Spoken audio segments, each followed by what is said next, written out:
TLC Nasik proudly presents Aditya Gokte, Executive Director, Gokte Electrosystems Private Limited. The company is into manufacturing of various electronic products like voltage stabilizers, UPS, battery chargers, and EMS, catering mainly to T&D, LV, and solar segments. His story is about how a second generation entrepreneur should start his journey to reach greater heights which are in perfect alignment with his vision. Presenting Aditya Gokte. नमस्कार, मी आदित्य विवेक गोगटे. 12वीपर्यंतचं शिक्षण नाशिकमध्येच झालं. शिक्षण चालू असताना माझा निर्णय पक्का होता की मला आमचा फॅमिली बिझनेसच जॉईन करायचा आहे. म्हणूनच BE हे इलेक्ट्रॉनिक्समध्येच करायचं ठरवलं आणि पुण्याच्या प्रतिष्ठित VIT कॉलेजमध्ये ॲडमिशन घेतली. तिथे शिक्षण चालू असताना अनेक मित्रांनी GRE, TOEFLच्या परीक्षा द्यायला सुरुवात केली, कारण त्यांचं स्वप्न होतं की परदेशी जाऊन शिकायचं. एक मेरिट स्टुडंट असल्यामुळे अनेकांना वाटत होतं की मी पण कदाचित तोच मार्ग निवडेन, पण आपल्याच देशात राहायचं आणि इथेच प्रगती करायची असा माझा निर्णय एकदम पक्का होता. त्यामुळे मी इथेच कंटिन्यू करायचं ठरवलं. BEमध्ये असताना कॅम्पस प्लेसमेंट्सद्वारे टाटा मोटर्समध्ये प्लेसमेंट झालं. एका मोठ्या कंपनीमध्ये चांगला अनुभव घेतला तर आपल्याला बिझनेसमध्ये नक्कीच फायदा होईल असं वाटलं आणि म्हणून मी ती कंपनी जॉईन केली. साधारण 6 महिने काम केल्यानंतर डिसेंबर 2003मध्ये मी तिथे राजीनामा दिला आणि आमचा फॅमिली बिझनेस जॉईन केला आणि एका सेकंड जनरेशन एंटरप्रिनरच्या घडणीला सुरुवात झाली. एखादी व्यक्ती जेव्हा एंटरप्रिनर होते तेव्हा त्याचं मेन ध्येय असतं की आपल्याला आपल्या मर्जीप्रमाणे काम करता आलं पाहिजे. पण एखाद्या सेकंड जनरेशन एंटरप्रिनरला असं करता येतं का? जर दोन्ही जनरेशन्सनी तसं ठरवलं तर निश्चितच करता येतं असं मला वाटतं. 2002-03 साली साधारण आईवडिलांमध्ये चर्चा चालू होती की आपलं एखादा स्वतःचा बंगला बांधावा आणि फ्लॅटमधून तिकडे शिफ्ट व्हावं. तेव्हा आमची कंपनीचं काम 2 छोट्या गायांमध्ये चालायचं. पण त्या सुमारास जेव्हा पक्कं झालं की मी नक्की बिझनेस जॉईन करीन आणि लवकरच जॉईन करीन, म्हणूनच त्यांनी आपलं बंगल्याचं स्वप्न थोडं बाजूला ठेवलं आणि मे 2003मध्ये एक अर्धा एकरचा MIDCमध्ये प्लॉट विकत घेतला आणि तिथे कंपनीचं स्थलांतर केलं. तिथे आम्ही आजही काम करत आहोत. जेव्हा काम चालू करायची वेळ आली तेव्हा अर्थातच पहिला प्रश्न असा होताच की कामाचा मोबदला किती, म्हणजे पगार किती मिळेल. तर बाबांनी मला सांगितलं की तुझा टाटा मोटर्समध्ये जेवढा पगार होता त्याच्याहून इथे पगार बराच कमी असेल, पण त्याचा मी तुला हिशोब काही मागणार नाही. त्याच्या व्यतिरिक्त तू जो काही खर्च करशील, कपडे घेशील, हॉटेलिंग करशील, त्या सगळ्याचा खर्च तुम्हाला दे आणि तेवढा मी अमाऊंट तुला रिइम्बर्स करीन. मी बाबांना काउंटर ऑफर दिली. त्यांना मी म्हटलं, बाबा तुम्ही मला टाटा मोटर्स इतकाच पगार द्या आणि हिशोब विचारू नका, पण मी पण एवढी गॅरंटी देतो तुम्हाला की त्या पगाराच्या व्यतिरिक्त मी तुमच्याकडे कधी पैसे मागायला येणार नाही. बाबांनी विचार केला आणि त्यांनी माझं म्हणणं कबूल केलं. मला असं वाटतं की 2 जनरेशन्समध्ये इथेच एकमेकांवरती विश्वास वाढायला सुरुवात झाली आणि वेवलेंथ मॅच व्हायला सुरुवात झाली. कारण जर प्रत्येक गोष्टीचा हिशोब मला त्यांना द्यावा लागला असता तर एक एंटरप्रिनर म्हणून कदाचित मला समाधान मिळालं नसतं. इन हाइंडसाईट असं पण वाटतं की जेव्हा आपला परिवार एकाचं 2, 2चे 4 होतात तेव्हा पण प्रत्येक वेळेस कुठचाही खर्च मोठ्या जनरेशनला विचारून करायचं तर कदाचित थोडंसं कुठेतरी प्रॉब्लेम येतो. ॲट द सेम टाईम जर मला बाबांच्या केसमध्ये त्यांचा ग्रोथ माइंडसेट दिसला नसता तरी पण बिझनेस जॉईन करताना मला थोडंसं प्रॉब्लेम येऊ शकला असता. अर्थात बाबांनी जरी पगार व्यवस्थित दिला टाटा मोटर्स इतका, तरी पण एक बॉस म्हणून मी कधीच डायरेक्ट खुर्चीवर बसलो नाही.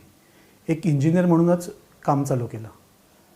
सुरुवातीला काही महिने डिझाईनमध्ये, मग असेंब्ली लाईन, सेल्स कॉल्स, ते अगदी इन्व्हर्टरची बॅटरी जी कस्टमरच्या माळ्यावर ठेवलेली असते त्याचं पाणी घालून मेंटेनन्स, इथपर्यंत सगळी कामं मी अनेक महिने करत गेलो. त्यामुळे कंपनीमध्ये चालणारं प्रत्येक काम कसं होतं हे मला कळालं. ते काम करताना अडचणी काय येतात या पण लक्षात आल्या आणि ते काम जे लोक करतात त्यांच्याबद्दल पण मला जास्त माहिती मिळाली. त्यामुळे माझी कंपनीमधली ॲक्सेप्टन्स पण वाढली. घरच्याच व्यवसायामध्ये काम करायचं निश्चित असल्यामुळे मी मुंबईच्या SPGN कॉलेजमधनं MBA करायचं ठरवलं. तिथे MBA केलं. तिथे फॅमिली बिझनेस म्हणजे काय, तो इतर बिझनेसपेक्षा कसा वेगळा असतो, किंवा एक ओनर म्हणून आपला दृष्टिकोन काय पाहिजे याबद्दल खूप शिकायला मिळालं. जेव्हा मी बिझनेस जॉईन केला तेव्हा बाबांनी मला काही नियमांचं पालन करायला सांगितलं. एक म्हणजे कधी पण प्रायव्हेट फायनान्स नाही घ्यायचा. दुसरी गोष्ट, म्हणजे कधी पण लोन घेतला तरी राहतं घर कधी गिरवी नाही ठेवायचं. आणि तिसरी गोष्ट म्हणजे वयाच्या 40व्या वर्षापर्यंत कुठच्याही संस्थेमध्ये कुठचंही पद नाही स्वीकारायचं. या तिन्ही त्यांच्या अटी आणि नियम मी मान्य केल्या आणि आजपर्यंत पण ते फॉलो करतो. अर्थातच आता वयाच्या 40च्या जवळ पोचल्यामुळे त्यातला एक नियम आता लागू नाही होणार. बाबांनी अजून एक मला सांगितलं की कधीही बिझनेसमध्ये स्पायरल ग्रोथ पाहिजे असेल तर आयदर तुमचा बिझनेसमध्ये कोणतरी गॉडफादर पाहिजे किंवा तुमचं प्रॉडक्ट किंवा कॉम्पिटन्सी तेवढी स्ट्रॉंग पाहिजे. अर्थातच प्रॉडक्ट आणि कॉम्पिटन्सीवरती मला काम करावं लागणार हे मला कळालं. आमचे डिफरन्सेस कधीच नव्हते असे बिलकुलच नाही. माझी अनेक वेळा चिडचिड पण व्हायची कारण एखादी आयडिया मी त्यांच्याकडे घेऊन गेलो तर त्यांना ती पटेलच असं मुळीच नाही. मला असं वाटायचं की अरे आपण इथे उगीच वेळ वाया घालवतो. पण नंतर एका हितचिंतकांशी बोलल्यावर त्यांनी मला समजवलं की अरे तू जे काही विचार करतो आहेस त्याचा पूर्ण पाठपुरावा कर. तुझी थॉट प्रोसेस काय ती पूर्ण त्यांना समजून सांग आणि त्यांना तुझी थॉट प्रोसेस कळली तर नक्कीच कदाचित ते तुझं म्हणणं ऐकतील. आणि हो, मला रिअलाईज झालं की माझी बोलण्याची पद्धतच चुकत होती. ती बोलण्याची पद्धत मी बदलली आणि बराच फरक जाणवला. अनेक गोष्टी माझ्या वडिलांना पटवू शकलो. त्यांना जशी माझी थॉट प्रोसेस कळत गेली तसा त्यांचा माझ्यावरचा कॉन्फिडन्स पण वाढत गेला आणि हळूहळू त्यांनी मला फ्री हँड द्यायला सुरुवात केली. आणि एखाद्या सेकंड जनरेशनला फ्री हँड म्हणजे सर्वात महत्त्वाचंच असतं. पण अर्थातच फ्री हँड दिल्यामुळे माझ्यावरची ग्रोथ करायची जबाबदारी पण वाढत गेली.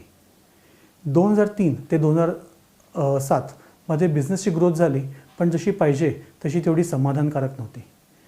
2007 जानेवारीमध्ये माझं स्वातीशी लग्न झालं आणि लगेच फेब्रुवारीमध्ये मी आणि स्वाती आम्ही दोघांनी पण TLC जॉईन केला. TLCमध्ये 5S, व्हिज्युअल फॅक्टरी, HR अशा अनेक गोष्टी शिकत गेलो आणि इम्प्लिमेंट करायचा प्रयत्न पण करत गेलो. पण कुठची एखादी नवीन पद्धती बाबांना समजून सांगणं आणि त्यांचं ॲप्रूव्हल घेणं, त्यांना पटवणं यात वेळ निश्चितच थोडा जात होता. 2008 साली बागवे सरांनी सिनियर जनरेशनसाठी एक नवीन बॅच चालू केली आणि या संधीचा फायदा घेत लगेच आईबाबांनी TLC जॉईन केलं. त्यामुळे आता आम्ही चौघेजणं एकत्र TLCमध्ये शिकायला लागलो. श्री बागवे सर आणि श्री पारिक सर हे आमचे आता गुरु झाले. TLCमध्ये शिकताना पहिली गोष्ट मी शिकलो ती म्हणजे व्हॅल्यूज. आणि कंपनीच्या व्हॅल्यूज जेव्हा मी आयडेंटिफाय केल्या तेव्हा आमच्या असं लक्षात आलं की आमच्या चौघांच्या वैयक्तिक व्हॅल्यूज पण बऱ्याच मॅच होतात. आणि कोर व्हॅल्यूज म्हणजे म्हणतो तसं फाउंडेशन. जर फाउंडेशन स्ट्रॉंग असेल तर इमारत ही मजबूत होण्याचा चान्स वाढतोच. आमची पुढची परीक्षा आली जेव्हा आम्हाला व्हिजनिंगचा एक्सरसाइज करायचा होता. कंपनीचं व्हिजन आणि पर्सनल व्हिजन या दोन्ही गोष्टी लिहायच्या होत्या. बाबांनी त्यांचं व्हिजन लिहिलं ते एकदम बिहॅग होतं. इतकं मोठं लिहिलं होतं आणि त्याच्यामध्ये कंपनीला कुठचे अवॉर्ड्स मिळतील याचा देखील उल्लेख केलेला होता. स्वाती आणि मी आम्ही दोघांनी जे व्हिजन केलं ते त्याच्याशी बऱ्यापैकी मॅच होत होतं आणि त्यामुळे आम्हाला एक बरं वाटलं की ॲटलीस्ट आमचं व्हिजन पण मॅच होतं आहे. व्हिजनमध्ये एक कॉमन थ्रेड जो होता तो म्हणजे की ते ॲग्रेसिव्ह ग्रोथ. त्यामुळे ॲग्रेसिव्ह ग्रोथचं आम्ही व्हिजन लिहायला सुरुवात केली आणि बागवे सरांच्या मार्गदर्शनाखाली ते अचीव्ह कसं करणार याच्यावरती पण आम्ही ॲक्शन्स चालू केल्या. व्हिजन हे फक्त एक स्वप्न न ठेवता ते डिटेलमध्ये व्हिज्युलाइज करणं, त्याच्याबद्दलच्या प्रत्येक क्लॉजवरती काम करणं, ते अचीव्ह करायला काय काय चॅलेंजेस येऊ शकतात हे देखील विचार करणं, ते कागदावर मांडणं आणि त्याच्यावरती ॲक्शन्स घेणं या सगळ्या गोष्टी आम्ही करायला लागलो. आणि त्याचमुळे मला असं वाटतं की आम्ही आमच्या व्हिजनच्या दिशेने प्रगती करू शकलो. काही वर्षांपूर्वी जेव्हा आम्ही कंपनीचं व्हिजन पुन्हा केलं तेव्हा आम्ही आमच्या कोर टीमना पण त्यांचं पर्सनल व्हिजन पण लिहायला सांगितलं आणि त्यांचं पर्सनल व्हिजन हे कंपनीच्या व्हिजनशी मॅप केलं. त्यामुळे त्यांचे पर्सनल करिअर ग्रोथ प्लॅन्स पण आम्हाला याला फायदा झाला. साधारण 2009-10 सालापर्यंत आमच्या कंपनीने कुठचंही लाँग टर्म लोन घेतलेलं नव्हतं. अवघ्या 2 लाखाच्या वर्किंग कॅपिटलवरती कंपनी चालू होती. पण व्हिजनप्रमाणे ग्रो करायचं म्हटलं तर नक्कीच आता आम्हाला लाँग टर्म लोन घ्यायला लागणार होता. तेव्हा आमचे स्वतःचे प्रोडक्ट्स होते, इन्व्हर्टर्स, UPS, व्होल्टेज स्टॅबिलायझर्स आणि आम्ही एका OEM कस्टमरसाठी पण काम करत होतो. तर इन्व्हेस्टमेंट करायची तर ती कशात करायची? जर ओन प्रोडक्टमध्ये करायची असेल तर आम्हाला मार्केटिंगमध्ये करायला लागणार होती आणि OEMसाठी असेल तर इन्फ्रास्ट्रक्चरमध्ये. तर यावेळेस बरीच चर्चा झाली आणि जे काही व्हिजन आम्ही ठरवलं त्याप्रमाणे नीट स्ट्रॅटेजी आखली. त्या स्ट्रॅटेजीमुळे आम्हाला निश्चित झालं की इन्व्हेस्टमेंट जी करायची ती आता इन्फ्रास्ट्रक्चर बिल्डिंगमध्येच करावी. त्याच्यामुळे आम्हाला OEM कस्टमर चांगला डेव्हलप करता येईल. कोंबडी पहिले का अंड अशी परिस्थिती होती. कारण एकही कस्टमर किंवा ऑर्डर हातात नसताना आम्ही तेव्हा ती मोठी एक इन्व्हेस्टमेंट केली. पण I think the investment paid of. तेव्हा आम्ही एकाच OEM कस्टमरसाठी काम करायचो. आता श्नायडर, ABB, L&T, CG, सिमेन्स असे 10हून अधिक मोठे आमचे मेजर OEM कस्टमर्स आहेत. तसंच middle east, south east Asia आणि आफ्रिकाला एक्सपोर्ट्स पण आहे. अर्थात एकदाच इन्व्हेस्टमेंट नसून दर 3 ते 4 वर्षांनी आम्ही सतत प्लांट अँड मशिनरीमध्ये इन्व्हेस्टमेंट करत गेलो. प्रोडक्ट डेव्हलपमेंट, प्रोडक्ट सर्टिफिकेशन्सवरती काम केलं. तसेच नॅशनल आणि इंटरनॅशनल एक्झिबिशन्समध्ये व्हिजिट करणं आणि पार्टिसिपेट करायला पण आम्ही सुरुवात केली. तेव्हापासून आजपर्यंत आम्ही अजूनही स्वतःचे प्रोडक्ट्स आणि OEM सेगमेंट या दोन्ही सेगमेंट्समध्ये आम्ही काम करतो. कधीही सिंगल कस्टमर किंवा सिंगल प्रोडक्टवर डिपेंडन्सी आम्ही होऊ दिली नाही. त्यामुळे मार्केटमध्ये जरी अप्स अँड डाऊन्स होत गेले तरी कंपनीची अधोगती झाली नाही. जसा कस्टमर बेस आमचा OEM सेगमेंटमध्ये वाढत गेला तसं अर्थातच कस्टमर ऑडिट्स चालू झाले. मला आठवतं की एकदम पहिल्यांदा जेव्हा एक ऑडिट फेस केलं तेव्हा कस्टमरनी खूप सजेशन्स दिले की असं पाहिजे, तसं पाहिजे, अमकं तमकं, म्हणजे खूप साऱ्या गोष्टी त्यांनी सांगितल्या आणि त्याच्यामुळे माझी परत चिडचिड झाली. मला असं वाटलं की कस्टमर आपल्या कंपनीत येतो ते फक्त चुका काढायला आणि आपल्याला कमी दाखवायला. पण तेव्हा पण परत बाबांनी मला समजवलं की कस्टमर काहीही सजेशन दिलं, ऑडिटमधलं काहीही फाइंडिंग असेल तरी कधीही इमिजिएटली रिॲक्शन नाही करायचं. नीट त्याचं बोलणं शांतपणे ऐकून घ्यायचं. आणि तेव्हा मला त्यांचं बोलणंही पटलं. कस्टमर हा आपला हितचिंतकच असतो असं मी एकदम क्लिअरली ठरवलं. काही ऑडिट्समध्ये आपल्याला असं वाटत असतं की कधी एकदाचं हे ऑडिट आटपेल आणि कधी तो ऑडिटर जाईल. पण कस्टमर ऑडिटबद्दल असं वाटू दिलं नाही. कस्टमरचं ऑडिट, प्रत्येक ऑडिट हे कस्टमरच्या एक्सपर्ट्सकडून शिकण्याची ही सुवर्ण संधी असते. हे असं आम्ही स्वतःशी पण आणि कंपनीमध्ये पण बिंबवलं.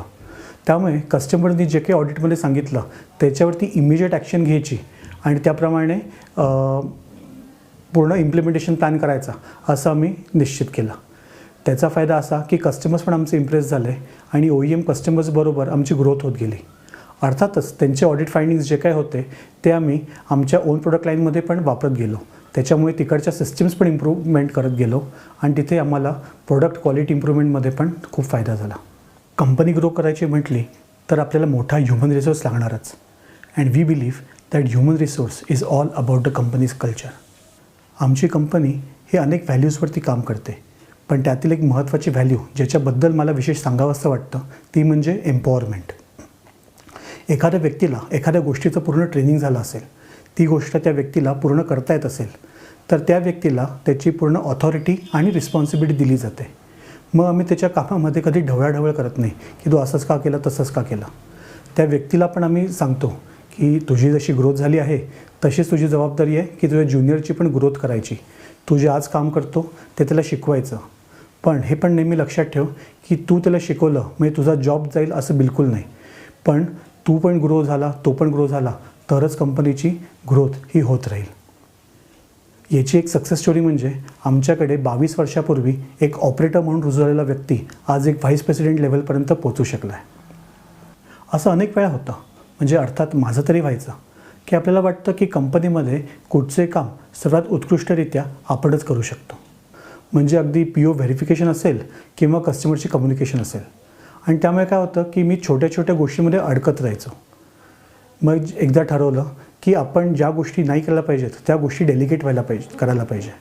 आणि अशा पद्धतीने साधारण 90% माझं कामाचं लोड जे आहे ते मी डेलिगेट करू शकलो. त्यामुळे मला बिझनेस डेव्हलप करायला भरपूर फ्री वेळ मिळाला. आणि या डेलिगेशन आणि एम्पॉवरमेंटमुळे आमच्या कस्टमरनी पण आमची बरीच प्रशंसा केली. त्यांनी सांगितलं मला की सर की तुमची कंपनी आमचे सगळे रिक्वायरमेंट्स पूर्णपणे फुलफिल करते इंडिपेंडेंटली. आणि हेच आम्हाला पाहिजे असतं की सारखं ओनरवर डिपेंडंट आमचे डिस्पॅचेस नकोपते. कंपनीचं कल्चर चांगलं ठेवायचं तर अजून एक महत्त्वाची गोष्ट असते ती म्हणजे कम्युनिकेशन. जे कम्युनिकेशन एकदम ओपन आणि फ्री असायला पाहिजे. त्यामुळेच आमच्या कंपनीमध्ये आम्ही ओपन डोअर पॉलिसी ठेवली आहे. कुठचीही व्यक्ती कुठची सूचना, तक्रार घेऊन डायरेक्टली मॅनेजमेंटपर्यंत कधीही येऊ शकते. असं होऊ शकतं की आपले केबिन्स पॉश असतील तर त्यांना आपल्याकडे यायला दडपण येऊ शकतं. त्यामुळे आम्ही पहिल्यापासूनच आमच्या केबिन्स नेहमी मिनिमलिस्टिक ठेवलेल्या आहेत. कम्युनिकेशन आणि हे 2 वे असलंच पाहिजे. त्यामुळे कधीही कंपनीवरती जरी संकट आलं तरी आम्ही नेहमी लोकांना विश्वासात घेऊनच काम केलेलं आहे. जेव्हा केव्हा रिसेशन आलं तेव्हा पण आम्ही सगळ्या लोकांना एकत्र बोलवलं. त्यांना परिस्थितीची गांभीर्य जाणून त्याची जाण करून दिली आणि त्यांना हे पण सांगितलं की रिसेशन आलं आहे म्हणजे कोणाचेही जॉब्स जाणार नाही आहेत. इनफॅक्ट या काळामध्ये आपण सगळ्यांनी एकत्र येऊन कशी प्रगती करू शकतो ह्याच्यावरती फोकस ठेवायचा आहे, कारण कुठचीही चांगली कंपनी ही रिसेशनमध्ये ग्रो करतेच करते. काही वर्षांपूर्वी आमच्या कंपनीपुढे एक संकट आले होते. एका डिस्प्यूटमुळे तब्बल 80 लाख रुपये आमचे अडकले होते किंवा तेवढ्या अमाऊंटचं आमचं नुकसान पण होऊ शकलं असतं. कंपनीच्या आकाराच्या मनाने ही अमाऊंट बरीच मोठी होती. ही गोष्ट पण आम्ही आमच्या लोकांशी शेअर केली आणि आमच्या लोकांना पण याचे गांभीर्य पूर्ण कळाले. त्या वर्षी एकही व्यक्ती आमच्याकडे पगारवाढ मागायला आली नाही. किंबहुना काही जण आमच्याकडे आले आणि त्यांनी सांगितलं की त्यांच्या सेव्हिंग्स खात्यामध्ये अमुक एवढी अमाऊंट आहे, कंपनीला गरज असेल तर ते तेवढी अमाऊंट कंपनीला द्यायला पण तयार आहेत. हे ऐकून आमचं एकदम मन भरूनच आलं. गेल्या वर्षी एप्रिल महिन्यामध्ये आपल्या सर्वांसमोरच प्रश्न होता की पगार कसे करायचे, पूर्ण करायचे का थोडे कापायचे. तेव्हा बागवे सरांनी सायमन सेलेक्टचा जो व्हिडिओ पाठवला होता त्याच्यावरनं आमचं डिसिजन घेणं सोपं झालं.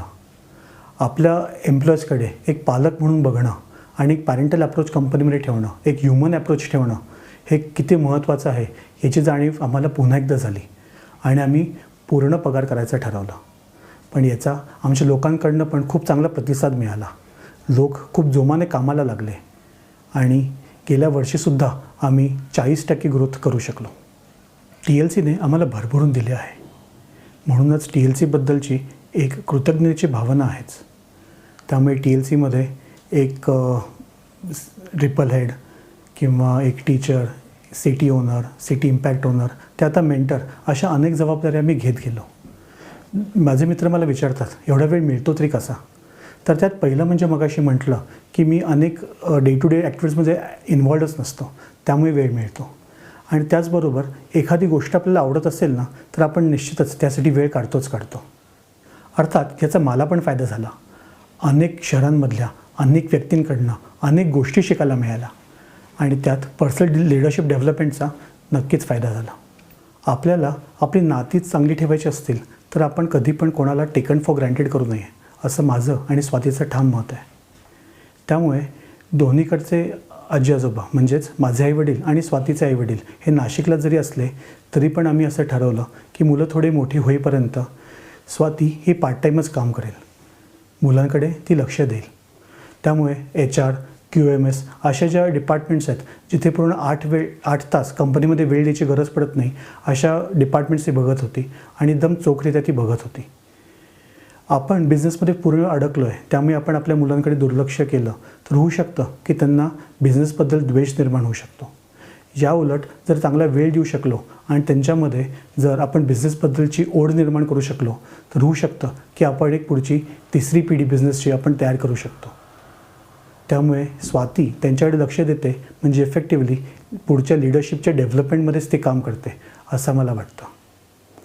2015 साली जेव्हा मी जर्मनीला ट्रेनिंगसाठी गेलो होतो तेव्हा फॅमिली ओन्ड आणि फॅमिली मॅनेज्ड या दोनमध्ये काय फरक आहे ते मला खूप चांगल्यारीत्या कळलं.